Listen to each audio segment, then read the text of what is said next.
What's up, everybody? Kyle here at Let's Talk Wax with an updated version of my top 10 prospects out of 2023 Bowman Draft. Now, I do think this release is loaded at this point in time where we stand going into the 2025 season. There are lots of big names on this checklist, so if you guys must rip a product, this is going to be one to check out. But before we get into our top 10, we're going to go over some things and then we'll get into that. Now, this release as a whole has an average Bowman Chrome Auto value of $18.90, which is very high.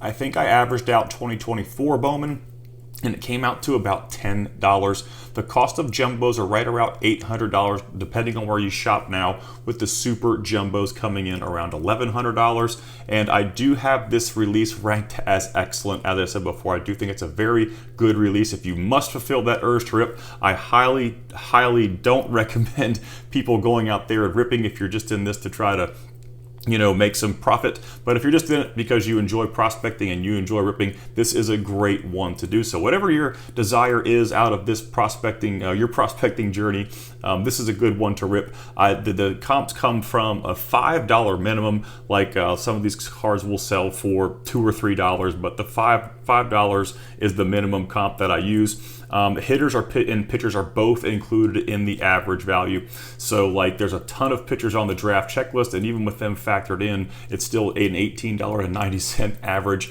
And the data is the raw first Chrome prospect auto only, does not include non-first autos, and does also not include rookie card autos. You're also going to see two ranking systems on these videos. When we get into the prospects, there's going to be a Jug ranking and an LTWR, which is Let's Talk Wax rank. My Juggernaut ranking system is a stats-based ranking system that I use different weights based on weighted on-base average, stolen base per plate appearance, K percentage, swinging strike percentage, WRC plus, and age level. I update those about every month, and I've also finalized those going into the 2025 season over on my Patreon page, so you can find finalized rankings for all prospects who had over 150 plate appearances in the minor leagues this year. I did do a video earlier in the month that went over the top 10, but you can find my complete listing over there on Patreon. There's a link in the video description if you want to check that out. And my Let's Talk Wax rank, which is just my personal opinion, and I try to say this in every video. Don't just listen to what people tell you to buy in videos. This video, my content is more information based, and I really wish you would see my information, see my viewpoint, and go do your own research, and maybe you could learn what to look for, what things you like, what things you don't like. But this is just my opinion based on what I look for as far as prospecting goes. I've made just as many bad buys as anyone else has in the hobby, so don't just listen to one person. Do your own research. I really highly recommend that, and it's kind of more rewarding in the end when you do hit on a prospect that you went and found yourself. But it goes from elite to 7, but we're going to jump right into our top 10 through 5. Kicking off number 10 is Blake Mitchell, who is a power-hitting, left-handed swinging catcher, and it's very difficult to find that in today's game. He's got a double-plus arm and could have a legitimate shot of making pro progress on the mound if he doesn't work out behind the plate. He is a plus athlete as well. If he can't hold up behind the plate, he's yet to play on other positions in the 2023 draft, but I definitely think he could probably fit somewhere in left field, maybe first base. He's got big power already, but he's shown the propensity to strike out in the lower minors, holding a 30+% K rate in low A this season. He's a very high ceiling player, but he also has significant risk with his K numbers. Now, he is number 7 on the Juggernaut rank system. He's a Let's Talk Wax rank of 2.5, and his cards are selling right about $20 right now. At number 9, we've got Cole Carrig, and I really wanted to see some double-A data on Carrig this season, but we didn't get that opportunity. He was excellent in high A. He hit 16 home runs and stole 51 bases. And as I mentioned before in some of my content, I don't really geek out over college draftees doing well in high A until I kind of see some headway in double A. One of the big things that it's in, this is, like I said, this is one of my personal things that I do in my prospecting journey, you don't have to do it yourself. You're going to miss some guys if you do this, but I usually like to wait until I see double-A data on a prospect before I consider collecting them or spending any money on their cards. That's just me personally. There are other people who do the exact opposite and try to jump in on people when they're in low A, when they're in the complex league, and sometimes it pays off, sometimes it doesn't. But just me personally, I really like to get some double-A data on players because it's the closest thing to the major leagues that you could really find, and it's kind of a good segue to the possibility of him making progress at the big league level. But moving on, Carrick has shown a lot of tools this season. He's a superb athlete. He can hit for power. He's got speed, plate discipline, all the things you look for in prospecting. He's definitely one of the players I'll be watching closely in Double-A next season to see kind of which way he goes, if he continues to trend like he did in High A, or he kind of struggles a little bit at the Double-A level. And the only problem with Carrick is the organization which he plays in, which is the Colorado Rockies organization. They don't develop a lot of major league impact hitters. They are a terrible team.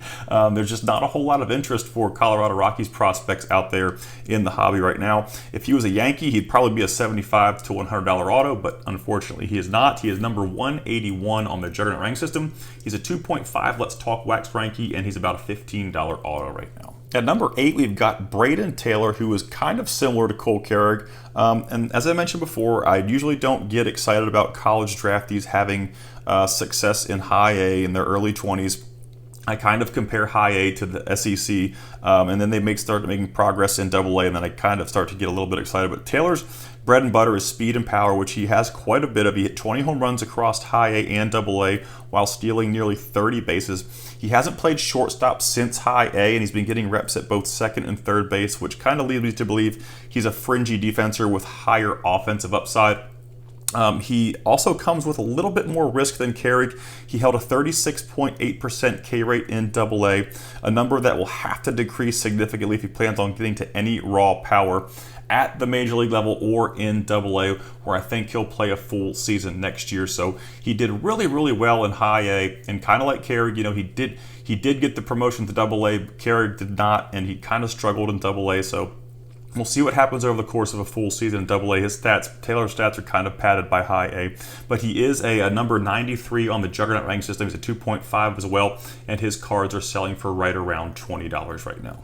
At number 7, we've got fellow Tampa Bay Rays prospect Trey Morgan. He has gap-to-gap profile offensively, and he is hit way over power.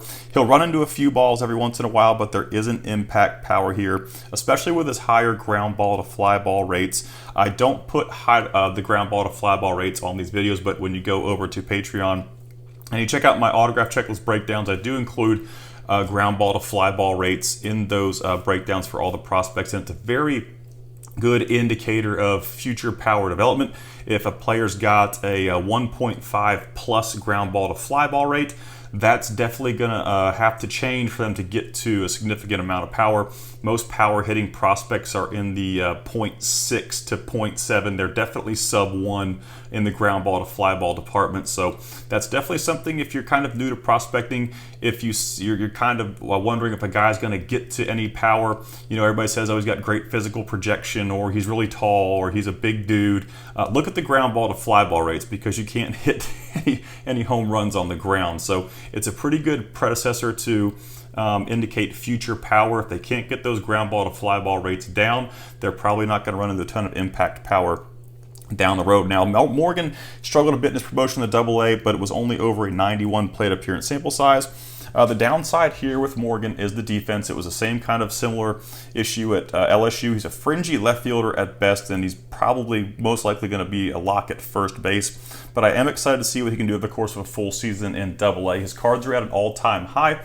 You cannot buy he does not have a base auto. He's only got refractors up, so his cards are right around $70 right now. He is participating in the Arizona Fall League, so he's a guy whose prices could sway a little bit depending on how he finishes out the AFL. I think he's doing pretty well the last time I checked in on him, but I will also do an AFL update video once that ends to kind of go over who performed really well and who did not. There's a couple more AFL guys, but they are all in the top 5. And wrapping up 10 through 6 is Luke Keyshaw, who pinged on everyone's radar this year after a stellar performance in High A that he carried over to Double-A after a mid-season promotion. And this is why he is the only 2 rank. Everybody else on this group block was a 2.5. But the exceptional performance in Double-A for Keyshaw got him to that 2 Let's Talk Wax rank. He's got some versatility defensively. He won't provide impact play at any position, but like I said, he can move around the infield. The bat really drives the car here, and he's shown quite a bit of upside as a hit, speed, power player with immaculate K numbers. He did have Tommy John surgery right at the end of the 2024 season, which was already in the works by the organization prior to it it happening. So hopefully he's fully recovered going into the 2025 season. His cards are right around $35 right now, so he's still kind of on that fringy, expensive, cheap seesaw, but he's Let's Talk Wax rank up 2, as I mentioned before, and on the Juggernaut system, he's number 5. So you're going to see there's, in just this block alone, there's 2 guys in the top 10 on the Juggernaut ranking system, and we haven't even got to our top 5 yet, and to the probably top pitcher in Major League Baseball right now. He's on this checklist as well, but he is a grad. I'm going to get to him, but he's not going to be in this top 10 because he had just graduated onto rookie status. Now, if you guys enjoy this content and you want to see some of my exclusive content over on my Patreon page, I'll put a link to it in the video description.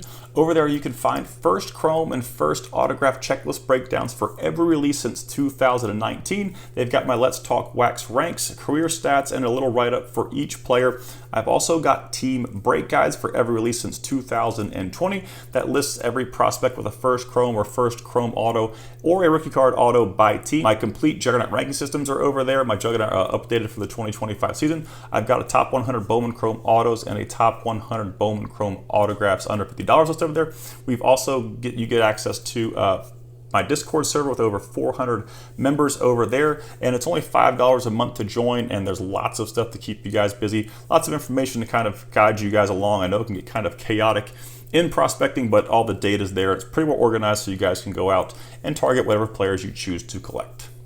So here I'm going to give you a quick look at all of the honorable mentions, the guys that just missed this list. These are all players that I think have some pretty good upside moving forward into the 2025 season. I put their organization, their age, their level, their position, their Let's Talk Wax rank, and their current comps. Now, if you guys want to head over to my Patreon page, as I mentioned before, I do have complete autograph checklist breakdowns, write-ups, and everything, kind of like the blurbs you are hearing here for all releases since 2019. But if you guys want to get a more in-depth look at these honorable mentions, you can head over there and check that out. I'm also going to have several of these guys on a sleeper video that I'll probably put out sometime next week.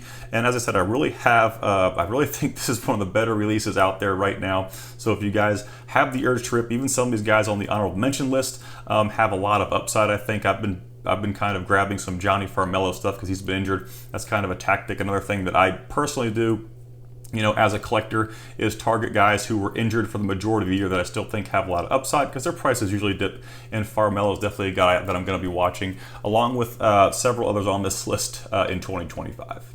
We definitely can't have a Bowman Draft video without covering some pitchers. Now, there are several notable pitchers on this list. Paul Skeens, Rhett Lauder, and Andrew Walters and Hurston Waldrop have all graduated to the MLB. They do not qualify for my Let's Talk Wax ranking system anymore. Waldrop was actually optioned back to AAA late in the season, but we all know what Paul Skeens is doing at the Major League level. His cards are sitting right around $350 right now. He held a 1.96 ERA his rookie season and went 11-3 playing for the Pirates. He accumulated a 4.3 WAR, so by far the most valuable autograph on this checklist is Paul Skeens, a pitcher.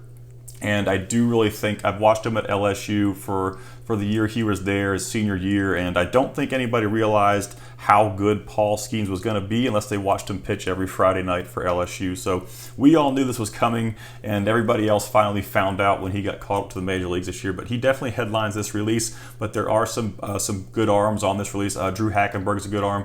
Noble Meyer is a guy to definitely watch, and Sean Sullivan kind of crept in with some pretty good numbers out of the Colorado Rockies organization. But these are the arms to check out in this release. Rhett Lauder's in the major leagues right now, but he will be going into the 2025 season. He had a couple of starts. He was 2-2 with a 1.17 ERA, so a good year for Rhett Lauder too. But we're going to jump into our top 5. There are 2 notable MLB graduates that we have to throw on this list. As I mentioned before with the pitchers, these players have graduated and they no longer qualify for me as prospects, but 2 more big names out of this release are Wyatt Langford, who held a 2.9 WAR this year for the Texas Rangers, a big bat, and Jacob Wilson, who did get called up early in the season but faced an injury in his pro debut, but he came back and he hit 250, not really impact the numbers, but coming off an injury and missing some time, That's always tough to do, especially at the major league level. So 2 more guys to tack on to this release is Wyatt Langford and Jacob Wilson, for sure. 2 guys that have spent quite a bit of time in the major leagues. And I think Wilson will still have his rookie limits intact, but Wyatt Langford definitely broke his in 2024. So those are 2 additions to the list, but they don't quite qualify as prospects anymore.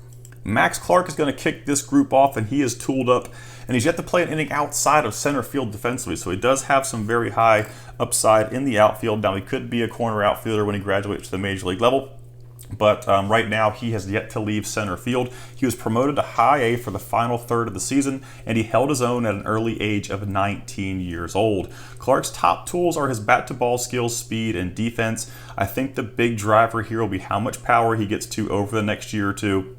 His ground ball and fly ball rates aren't helping him in that department, profiling him as more of a gap-to-gap bat at the moment. And that's what I was talking about earlier in the video. If you guys look at the ground ball to fly ball rates, those are something that definitely have to change if they're high for these kids to get to, impact power in the upper minors and at the major league level. So I kind of see Clark as a gap-to-gap guy. He's going to run into a couple of home runs, but the bat-to-ball skills are very good if he can get the ball in the air more. That is definitely going to increase his power output and his stock in the prospecting community before. But he is a hype guy. His cards are sitting right around $150 right now. So he's definitely, there's no lack of hype with Max Clark. I'm really interested to see some Double-A data for him next year. I definitely think he's gonna make his breakthrough into Double-A in 2025. So I'm excited to see if he can get the ball in the air a little bit more next year and increase that power. But he's number 6 on MLB.com's rankings. He is number 51 on the Juggernaut, and he's a Let's Talk Wax rank of 1.5. The next guy, I've gotten kind of tired of talking about how good he was in 2024. Christian Campbell had an absolutely dominant year in the 2024 MLS season, and his cards have hit an all-time high, sitting right around $100 right now. His cards were, I think, $15 going into 2024. No one really knew about Christian Campbell. He hadn't really had an opportunity to show his skill set, but he definitely did that in 2024. I really don't see his cards going up or down or going up anymore unless he gets called up to the major leagues. He's not playing in the Arizona Fall League, so depending on what happens in 2025, I don't really see him performing any better in the minor leagues to get his cards to go up in the minor leagues. I think he's kind of peaked out in value in minor league baseball, and what's going to increase his cards next would be a call-up, or performance in spring training coming into 2025. But he definitely proved he has some skills, and he is number 9 in the Juggernaut rankings. He's a 1.5 for me in the Let's Talk Wax rank department. He climbed all the way to number 10 on MLB.com's top 100, and as I mentioned before, his cards are at an all-time high of around $100 right now. At number 3, we've got Colt Emerson, whose post-draft stock has risen dramatically over the last 2 seasons. He dealt with some injuries in 2024, but he managed to sneak his way into high A for the final months of the 2024 season. He's got an exceptional hit tool with incredibly low swinging strike percentages, aided by high walk rates. And another thing that I personally, as a collector in this kind of niche of baseball cards and prospects, there are 2 things that I definitely really look for with young players are the swing strike percentage, how many balls do they swing and miss at in the strike zone, and their walk rates. If players have low swing strike percentages and high walk rates, that's usually a pretty good indicator that they are going to make some good contact. They're going to swing at good pitches. They're going to hit the balls that are in the strike zone that they're looking for. And players with really good K numbers are usually able to maximize most of their raw power because of those contact rates. Some players have immaculate raw power, but they never get to a lot of it in game because they just can't make enough contact. He's got a wonderful mix of hands and approach. I think his ceiling is going to be determined by where he ends up defensively and how much power he gets to in the future. There's no shortage of exit velocity here. He's held high ground ball to fly ball rates, though, over the last two seasons. That's definitely going to need improvement to get to that impact power. We've already covered that subject, so I'm not going to cover that again, but Emerson definitely needs to improve the ground ball to fly ball rates. He is currently in the Arizona Fall League. He's hitting .410 over 41 plate appearances with no homers. He is ranking in at number 27 on the Juggernaut, and he's also number 27 on MLB.com's Top 100. He's a 1.5 Let's Talk Wax rankie, and his cards are right around $130 right now. Now, number 2, we've got Bryce Eldridge, who was not even on my top 10 in my last 2023 Bowman Draft video. He was an honorable mention, but he performed so well in 2024. He climbed all the way up to number 2 on this checklist for me. He was dominant over large sample sizes in both low A and high A this year at age 19. He hit 22 home runs and 25 doubles across the 2 levels while eclipsing the 300 batting average mark in high A. So really, really good numbers in low A and high A. The bat is definitely the shining star here. He's played strictly first base after leaving low A. He's got a solid hit tool with one of the highest power ceilings in minor league baseball, I think, right here with this kid. He's just got a ton of raw power, and I think he's going to continue to get to it. His K numbers aren't atrocious. We're going to get to that in a second. I am kind of concerned with the K numbers, especially the swinging strike percentage, but he's been pushed hard this season, working all the way to AAA, so it's hard to get a good read on his true contact ability, how much power he'll get to. When he was only 19 years old, he was pushed all the way to AAA this year, so that age level factor does kind of impact performance sometimes. It takes these young kids a little bit of time to adjust, and hopefully he can clean up those K numbers and that swinging strike percentage in 2025, and if he does, he could get to a ton of in-game power. I'm really excited to see how he does over the course of a large sample size next year in the upper minors. He's playing in the Arizona Fall League right now and kind of off to a slow start. 15 strikeouts, only 2 walks in 36 plate appearances. He's a Let's Talk Wax rank of 1.5. He moved all the way up to number 3 on the Juggernaut ranking system, and I think that had a lot to do with his promotion to AA and AAA at his age. Age level is a big factor in that ranking system and in that formula. And MLB.com, he's number 35, and his cards have jumped all the way to $100. Now, some of you may question my number 1 spot here with Matt Shaw taking that spot. Now, another thing that I personally do in the hobby is I kind of look at proximity to the major leagues with a lot of players. And when I'm having to decide, between a Colt Emerson, a Bryce Eldridge, or a Matt Shaw, guys that are all really good, even a Christian Campbell who's got some very good proximity to the major leagues. I do factor that in with a lot of the guys that I choose to collect and how I kind of rank things. I think Shaw has a very good chance of making his major league debut in 2025, and that does factor in. Some people may not consider that, but that's another one of the things. I try to find guys that are very close. It kind of limits my risk of prospect busts, but as I mentioned before, you guys have to make your own decisions, have your own approach, and this is just one of my approaches, is that I really don't I don't collect a whole lot of guys that are very far away from AA or even the major league level. So I'm kind of banking on Shaw, definitely seeing some MLB time in 2025, which is why he takes the number 1 spot in the ranking system. He's yet to disappoint in the minor leagues after being selected 13th overall in a stacked college class. He could have been a very high draftee without the other different, like the Clarks. They had the Jenkins, they had Skeens, they had Cruz.